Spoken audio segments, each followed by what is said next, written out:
No vídeo de hoje, vamos estudar uma aplicação de estática dos fluidos chamada hidrostática.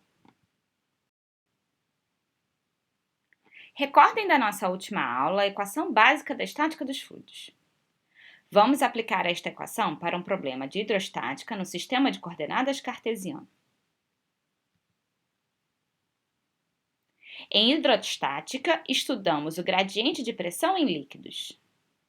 O ponto de partida é identificar uma convenção no sistema de coordenadas e no vetor da aceleração da gravidade.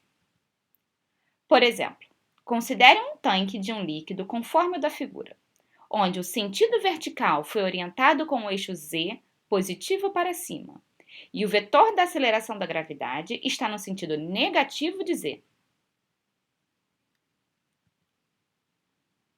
Neste sistema de coordenadas, o vetor da aceleração tem as componentes x e y nulas e a componente z igual ao negativo da aceleração local da gravidade.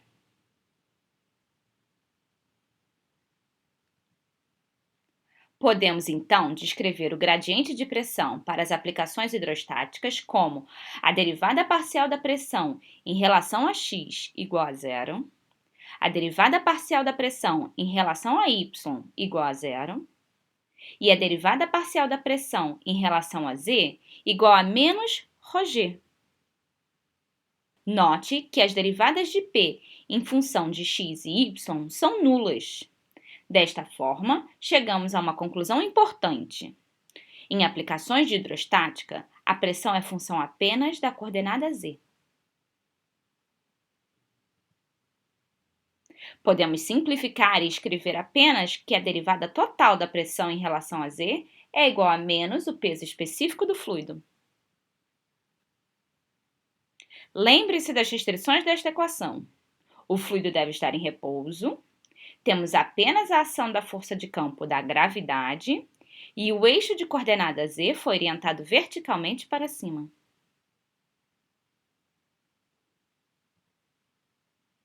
Vejamos agora o resultado desta equação para determinar a distribuição ou perfil de pressão no fluido. Considere os pontos 1 e 2 no fluido separados por uma distância h. O objetivo é encontrar a diferença de pressão entre os pontos 1 e 2. Para chegarmos ao perfil de pressão, precisamos integrar a equação entre os pontos 1 e 2.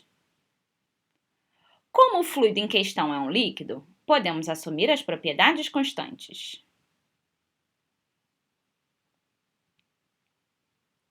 O resultado da integração é a diferença de pressão P2 menos P1 igual a menos o peso específico do fluido vezes a diferença de altura Z2 menos Z1.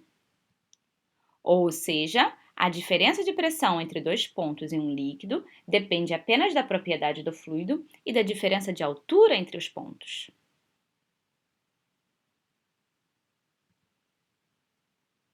Considere agora o ponto 2 na interface líquido-ar.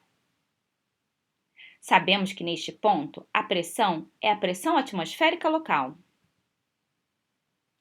Assim, podemos chegar a uma equação para determinar a pressão no ponto 1, que depende do valor da pressão atmosférica local, da profundidade do ponto 1 e da propriedade do fluido.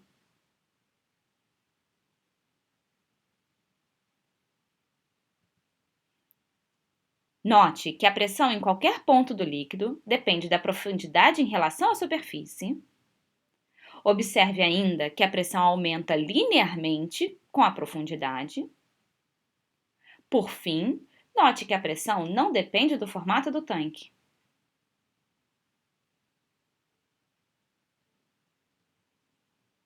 Observe agora as diferentes formas de escrever a equação da hidrostática. Podemos escrever a equação para determinar a pressão absoluta em um ponto.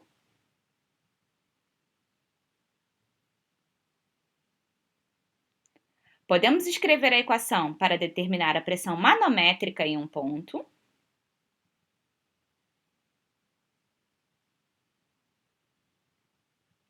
Podemos escrever a equação para determinar a diferença de pressão entre dois pontos.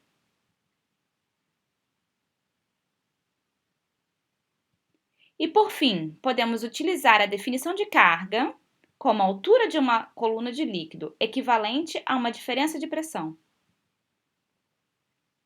Desta forma, carga pode ser adotada como uma medida de pressão em unidades de comprimento.